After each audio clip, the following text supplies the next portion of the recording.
काँग्रेस रास्त धान्य दुकानदार सेलतर्फे येत्या 2 सप्टेंबरला संविधान चौक येथे धरणे आंदोलने करण्यात येणार आहे। शासनाने राशन दुकानदारांना कमिशन दर 500 रुपये प्रति बोऱ्यावर द्यावे। वन नेशन वन कार्ड मार्फत सर्व लाभार्थ्यांना धान्य देण्यात यावे। राज्य सरकारने गेल्या 6 वर्षांपासून APL केसरी कार्ड धारकांना सुद्धा राशन द्यावे याकरिता धरणे आंदोलने करण्यात येत असल्याची माहिती रास्त धान्य दुकानदार सेलचे अध्यक्ष उमाशंकर अग्रवाल यांनी आयोजित पत्रकार परिषदेत दिली। राशन दुकानदार सेल इसके माध्यम से विदर्भ स्तरीय धरना आंदोलन का कल 2 तारीख संविधान चौक पे 12 बजे से 4 बजे तक के धरना आंदोलन किया है। उसका मुख्य उद्देश्य ये है कि 2016 के बाद में राशन दुकानदारों का कमीशन जो है 150 रुपये था, वो 7 साल हो गए लेकिन वो कमीशन अभी तक बढ़ा नहीं। 150 रुपये कमीशन होने के इसके बावजूद दुकानदार अपना घर परिवार नहीं पाल सकता। दुकान के अंदर काम करने वाला जो लड़का रहता है उसका पगार निकालना कठिन हो जाता है, अपना परिवार चलाना कठिन हो जाता है, दुकान का किराया निकालना कठिन हो जाता है। इसलिए धरना प्रदर्शन विदर्भ लेवल पे कल दोपहर को हमने आयोजित किया है और इसके माध्यम से हम सरकार को, राज्य सरकार को एक अच्छा मैसेज देंगे। हमारी जानकारी के अनुसार ये जानकारी है कि कल 1000 से 1500 दुकानदार कल इस धरना प्रदर्शन के अंदर में विदर्भ से हमारे को सहयोग करेंगे। कौन सी मांगों को लेकर आप धरना आंदोलन कर रहे हैं? हमारी मांग है, सबसे पहले तो जो हमारा कमीशन है 150 रुपये, ये कम से कम हमारे को राज्य सरकार ने 500 रुपये करके देना चाहिए, ताकि जो आपने जो अभी प्रश्न उठाया है कि दुकानदार कालाबाजारी करता है, ये करता है, जबकि हमारा दुकानदार कोई कालाबाजारी नहीं करता। कालाबाजारी करने के लिए सरकार उसको प्रोत्साहन देती है, मजबूर करती है उसको कि ये कमीशन कम होने के वजह से छोटे जो दुकानदार हैं जिनके 10 बोरे होते, किसी का 5 बोरे कोटा होता है, वो अपना बेचारा 2-3 बोरे गेहूँ बचा के, चावल बचा के अपना घर का पालन पोषण करना चाहते हैं। मिट्टी तेल की मांग किया है हमने, केंद्र सरकार ने मिट्टी का तेल बंद कर दिया है। आज जो जितने केरोसिन के लाइसेंस धारक है बेचारे इतने बेरोजगार हो गए वो कि कोई ऑटो रिक्शा चला रहा है, कोई ई रिक्शा चला रहा है, कोई चाय के ठेले पे काम कर रहा है। तो हमारी केंद्र सरकार और राज्य सरकार से मांग है कि कम से कम 5 लीटर तो भी केरोसिन का तेल हर रेशन कार्ड पे मिलना चाहिए करके, ताकि वो जो केरोसिन के जो परवाना धारक है, लाइसेंसी है, उनका भी रोजगार चालू हो। और राज्य महाराष्ट्र के अंदर में 2,22,00,000 ऐसी लोक संख्या है जो पिछले 7 साल से केसरी कार्ड से अनाज से वंचित है। अपन एक तरफ तो मोदी जी देश की 80 करोड़ जनता को मुफ्त में राशन देने की बात करते हैं और महाराष्ट्र के अंदर में 2.25 करोड़ जनता को अपन पैसे से भी अनाज नहीं दे सकते। जो जनता है जिनको 8 रुपये किलो गेहूँ, 10 रुपये किलो चावल, पिछले कोरोना के समय में 3 महीने भुजबल साहब थे उस समय में, उनने 3 महीने ये स्कीम दिया था, 8 रुपये किलो गेहूँ, 10 रुपये किलो चावल APL के तौर। कोल्हापूर राजर्षी शाहू स्मारक भवन मध्ये मानवांचा विचारांचा जागर परिषद संपन्न झाली। संपूर्ण सभागृह खचाखच भरले होते। परिषदेला चांगला प्रतिसाद मिळाला। ज्येष्ठ साहित्यिक पत्रकार उत्तम कांबळे, श्रीमंत कोकाटे, डॉक्टर सुभाष देसाई यांनी महामानवांचे विचार देशाला तारू शकतात असं सांगितले। तर महाराष्ट्र आणि केंद्र सरकारच्या कार्यपद्धतीवर यावेळी हल्लाबोल सुद्धा करण्यात आला। अविचाराने मतदान करणारा माणूस हा देशाचा दुश्मन आहे, जो मेंदूच वापरत नाही। मला अनेक दिवसांपासून लोक विचारतायत, कुठेही भाषणाला गेलो, कुडमुड्या जोशाला जसे विचारतात तसा प्रश्न विचारतायत, साहेब 24 मध्ये काय होईल? मी म्हणतो, अरे आपण काय कुडमुडे जोश आहोत? आपल्याकडे काय पोपट आहे का? बोट वर केली की कागद पकडणार आणि टाकणार? मला का विचारतात? तुमच्या प्रश्नांचं उत्तर माझ्याकडे नाही आहे, तर तुमच्या मनगटात बाबासाहेबांनी दिलेल्या मतामध्ये आहे। मला कशाला विचारतात? काहीतरी चमत्कार करावा लागला असता तो त्यांनी केला। जगण्याच्या सगळ्या अंगांमध्ये आपण विभागले जातोय, डिवाइड होतोय. त्या परिस्थितीमध्ये आपण आहोत. या परिस्थितीवर पहिलं भाष्य करणारे, या परिस्थितीचं विश्लेषण करणारे आणि नुसतंच भाषण करणारे नव्हे तर पर्याय देणारे हे जे महापुरुष होते, ज्यांचे फोटो तुम्ही तिथे पाहताय, त्या महापुरुषांच्या विचारांना पुन्हा पुन्हा सलाम करण्याची गरज आहे. पण दुसरा मार्ग असा चालू होतो की ठीक आहे, मी बाबासाहेबांच्यावर खूप मोठं भाषण दिलं, व्हॉट नेक्स्ट? पुढे काय करायचं? छत्रपती शिवाजी महाराजांच्यावर पण खूप भारी भाषण दिलं, पुढे काय करायचं? मी इतिहास मोठ्याने सांगितला, पुढे काय करायचंय? जर तुम्ही महामानवांच्या वर्णनात अडकला, प्रतीकामध्ये अडकला, तर ना तुम्ही नवा इतिहास तयार करू शकता, ना वर्तमान घडवू शकता, ना भविष्य घडवू शकता. कारण बाबासाहेबांनी सांगितलं, प्रतीकात अडकणारा समाज दुर्बल होतो. कारण आज आपल्या देशाला आपल्या महामानवाच्या विचारांची नितांत गरज आहे. आपले महामानव बुद्ध, महावीर, अशोक, शिवराय, फुले, शाहू आंबेडकर हे बुद्धिप्रामाण्यवादी होते, विज्ञानवादी होते, समतावादी होते, स्त्रियांचा आदर सन्मान करणारे होते. आणि आज आपल्या देशाला या महामानवाच्या विचाराची नितांत गरज आहे. या भूमिकेतूनच डॉक्टर अनिल माने आणि त्यांच्या मित्र परिवाराने या महामानवांच्या विचाराची जागर परिषद आयोजित केलेली आहे. आणि या विचार परिषदेतून मौल्यवान ठेवा घेऊन आपण गावोगावी जावं. उत्तम कांबळे सरांनी बुद्धाची जी कथा सांगितली, त्या कथेचा उद्देश हाच होता की आपण जाऊन गावोगावी या विचाराचं रोपटं लावलं पाहिजे.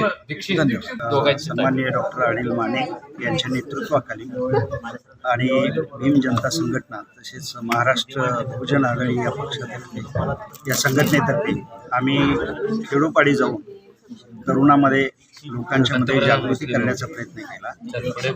असं आहे, लोकांच्या मध्ये आज अनास्था खूप झालेली आहे. जेवणासाठी किंवा मिरवणुकीसाठी कोणी येतं, पण विचार ऐकायला कोणी येत नसतं. या पार्श्वभूमीवर आजच्या या यशस्वी सभेमध्ये तरुणांचा आणि विशेषतः समाजातील अनेक स्तरातील नागरिकांचा भरपूर मोठ्या प्रमाणात सहभाग होता. हे आमच्या पदभ्रमंतीचं एक सार्थक म्हणावं लागेल, मला यश म्हणावं लागेल. कारण काय, सर्वांनी जे प्रेम दिलं, इथे हजर राहून विचार जे घेतलेले आहेत ते विचार इथेच न ठेवता हे विचार गावोगावी घेऊन जावेत आणि एक मोठ्या प्रकारची क्रांती त्यांनी घडवावी, हीच या परिषदे मी इच्छा व्यक्त करतो. आणि सर्वांचे आभार व्यक्त करतो. Buddha TV, Lord Buddha TV यांनी सुद्धा हे जे प्रक्षेपण आहे हे लाईव्ह सगळ्या भारताला दाखवून दिलं, त्याबद्दल त्यांचे मनाचे आभार. धन्यवाद.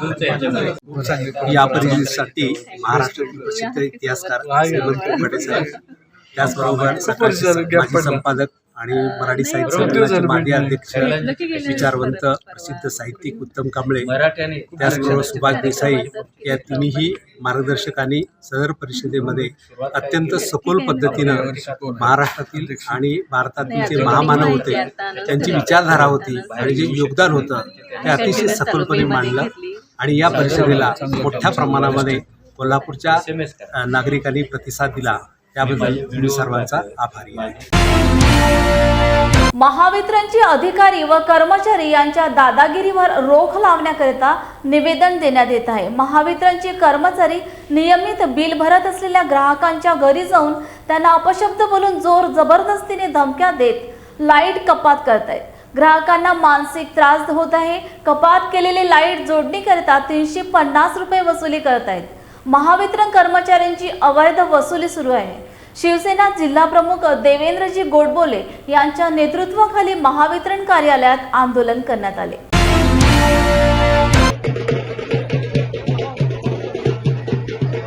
पालकमंत्री महाराष्ट्राचे ऊर्जा मंत्री आहेत. काल भिवापूर तालुक्यामध्ये जे लोक नियमितपणे बिल भरत आहेत त्यांचं बिल कापण्याचं काम, त्यांच्या घरगुती लाईन कापण्याचं काम MSEBच्या लोकांनी केलं. आणि ते जे कर्मचारी आहेत ते सर्वसामान्य लोकांना IPC 353 ची धमकी देतात का तुम्ही आमच्या सरकारी कामात अडथळा निर्माण करता, असं धमकी देण्याचं काम MSEBमध्ये सुरू आहे. त्याबद्दल आणि शेतकऱ्यांचं लाईन कापण्याचं काम सुरू आहे. आणि आज काल परवा एक नवीन GR आलाय शासनाचा, त्याच्यामध्ये रात्री 12 वाजता लाईन येणार आणि सकाळी 8 वाजता लाईन जाणार. म्हणजे सर्व शेतकऱ्यांची रात्र हे शेतामध्ये जाणार. शेतामध्ये रात्रीच्या वेळेस साप आहे, काही जंगली प्राणी आहे, यांच्यापासून शेतकऱ्यांच्या जीवाला धोका आहे. म्हणून या जिल्ह्याचे पालकमंत्री देवेंद्रजी फडणवीस, ऊर्जामंत्री यांना आमचं निवेदन आहे का तुम्ही ह्या जिल्ह्याचे पालकमंत्री असून या जिल्ह्यामध्ये NTPC सारखा प्रकल्प आहे, कोरवाडी सारखा प्रकल्प आहे, खापरखेडे सारखा प्रकल्प आहे, अनेक विद्युत प्रकल्प असून या जिल्ह्यातील शेतकऱ्यांना तुम्ही 24 तास लाईन देण्याचं वचन दिलं होतं. ते वचन पाळण्याची वेळ तुमच्यावर आलेली आहे आणि तुम्ही जर ते वचन पाळलेलं नाही तर निश्चितपणे जनता तुम्हाला धडा शिकवल्याशिवाय राहणार नाही. हे निवेदन आम्ही आज एक कार्यकारी अभियंता उमरेड यांना दिलेलं आहे आणि देवेंद्रजी फडणवीस यांना बांगड्यांचा, महिला शेतकऱ्यांनी बांगड्यांचा आहेर सुद्धा त्यांना दिलेला आहे. अशा प्रकारच्या आज आमच्या मागण्या होत्या. महाराष्ट्र अंधश्रद्धा निर्मूलन समितीच्या वतीने जादूटोणा विरोधी कायदा जनसंवाद यात्रेचे आयोजन करण्यात आले असून ही यात्रा समन्वयक प्रशांत पोद्दार व नंदिनी जाधव यांच्या मार्गदर्शनाखाली पुणे येथून दिनांक 20 ऑगस्ट रोजी निघाली आहे. ही जनसंवाद यात्रा संपूर्ण महाराष्ट्रात जादूटोणा विरोधी कायद्यासंदर्भात मार्गदर्शन करणार आहे. या यात्रेचे आज नांदेडमध्ये जंगी स्वागत करण्यात आले. महाराष्ट्र अंधश्रद्धा निर्मूलन समितीची राज्य कार्यकारिणी सदस्य आहे. खरं म्हणजे हा जनसंवाद यात्रेचा उद्देश असा आहे की डॉक्टर नरेंद्र दाभोळकरांच्या खुनाला 10 वर्ष पूर्ण झालेली आहेत आणि हा जो कायदा आहे जादूटोणा विरोधी कायदा, यालाही 10 वर्ष पूर्ण झालेली आहेत आणि हा कायद्याचा प्रचार प्रसार करणं फार गरजेचं आहे. कायदा होतो पण कायद्याची अंमलबजावणी केली जात नाही आहे. तर 20 ऑगस्टला डॉक्टर नरेंद्र दाभोळकरांचा जिथं खून झाला त्या विठ्ठलरामजी पुलावरती अशोक दिवरे आहेत माजी पोलीस संचालक, त्यांच्या हस्ते झेंडा दाखवण्यात आला आणि या जनसंवाद यात्रेत सुरुवात झाली. संपूर्ण महाराष्ट्रामध्ये एकूण 90 दिवस हा आम्ही प्रचार प्रसार करणार आहोत. प्रत्येक गावामध्ये आम्ही हे पोलीस पाटील आहेत, पोलीस आहेत किंवा बचत गटातली महिला आहेत, शाळेतले विद्यार्थी आहेत, कॉलेजचे विद्यार्थी आहेत, सर्वसामान्य लोकांच्यापर्यंत या कायद्याचा प्रचार प्रसार करणार आहोत.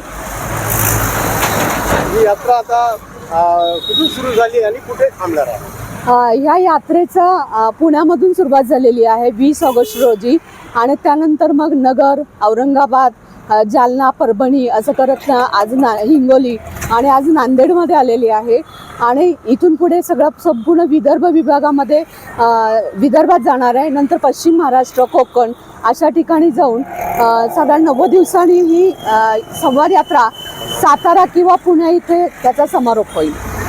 मॅडम, महिलांमध्ये विशेषतः अंधश्रद्धेचं प्रमाण जास्त आहे, तर महिलांसाठी तुम्ही काय सांगणार आहात आज? खरं म्हणजे जादूटोणा विरोधी कायद्याअंतर्गत आता आपण बघितलेलं आहे की जास्त प्रमाणामध्ये महिलाच याच्यामध्ये शोषण झालेलं आहे बाबाबुवांच्याकडून आणि त्यासाठी म्हणून अवेअरनेस निर्माण करण्याकरता की महिलांनी काय करतात, कोणाच्या श्रद्धेला आम्ही तडा जाऊ देत नाहीये. संविधानाने दिलेले तुम्हाला उपासनेचे स्वातंत्र्य आम्ही मान्य करतो आणि ही अंधश्रद्धा निर्मूलन समिती ही संविधानाच्या चौकटीत राहून काम करत असल्यामुळे तिथे कोणाच्या म्हणजे की श्रद्धेला आम्ही धक्का लावत नाहीये.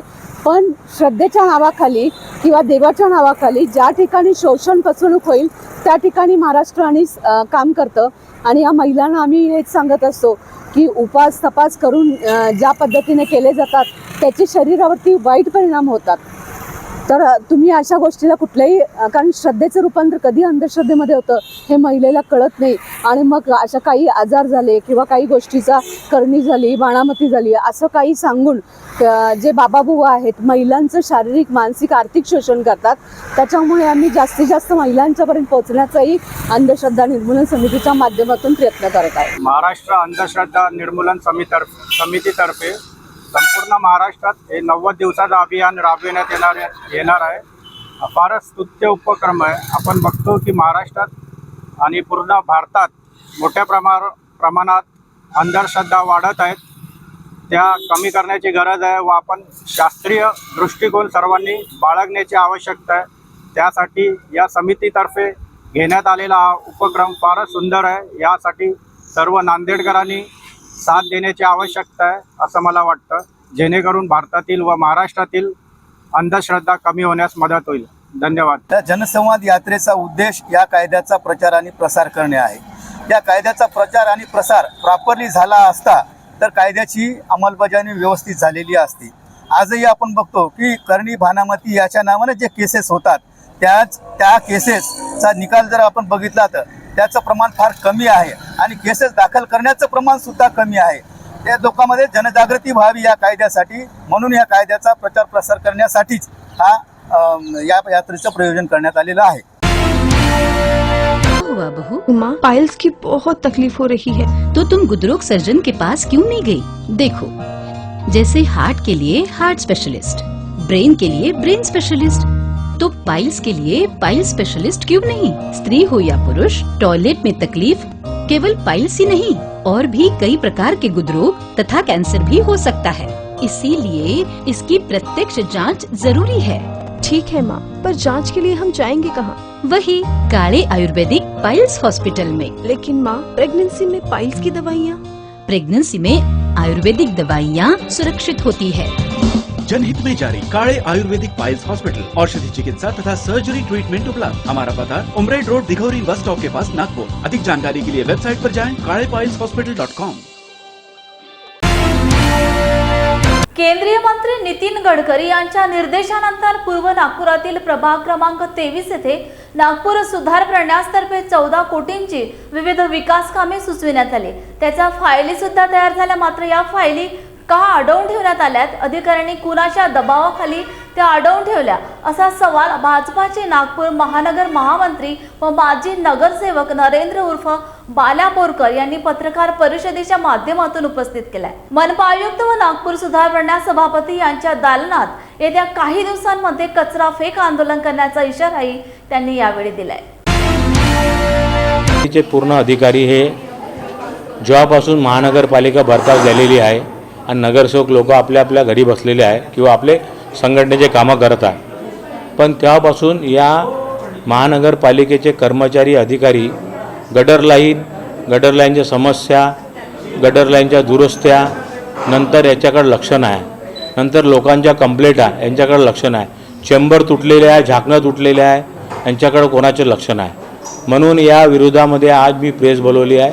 आणि NITमध्ये असे आहे की NITमध्ये माननीय गडकरी साहेबांनी 13 करोडचे कामं माझ्या प्रभागात दिले होते.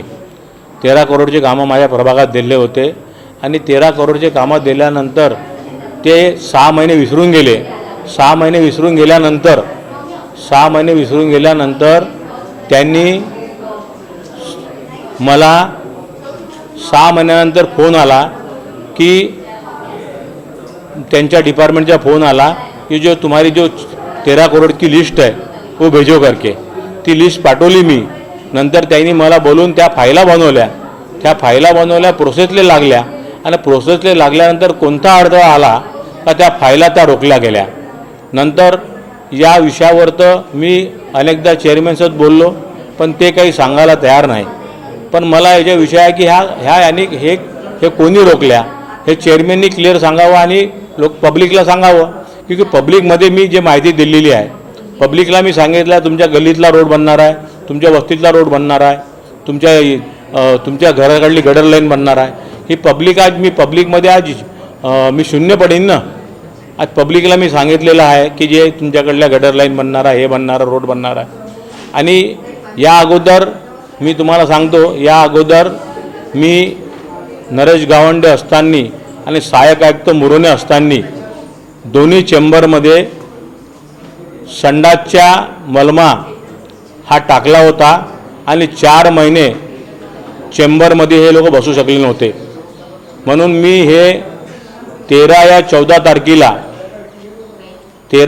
तारखेला या दोन्ही चेंबरमध्ये जर हे कामं पूर्ण झाले नाही माझे 12 तारखेपर्यंत 11 तारखेपर्यंत, तर हे जे कामं पूर्ण झाले नाही तर मी हे मलमा त्यांच्या चेंबरमध्ये टाकेल आणि मग त्यांना माहीत पडेल की बाल्या बोरकर हा पुराणा बाल्या बोरकर आज जिवंत झाला, की पुराणा बाल्या बोरकर हा शांत झाला होता आणि हा बाल्या बोरकर आता कसा उघडीसील त्यांना माहीत पडेल. आणि आज हे 13 कोटीचे कामं रुकले, काहून रुकले? आणि मला तुम्ही बोलून फोन करता ना 6 महिन्यानंतर का फाईल बनवायची आहे, पत्र पाठवा म्हणून. आणि नंतर एक छोटीशी फाईल त्या गटर स्ट्रीट लाईट सँक्शन करतात आणि त्यात फक्त पोल नाही लिहत, पोल न लिहिल्यामुळे फाईल रिपीट करता.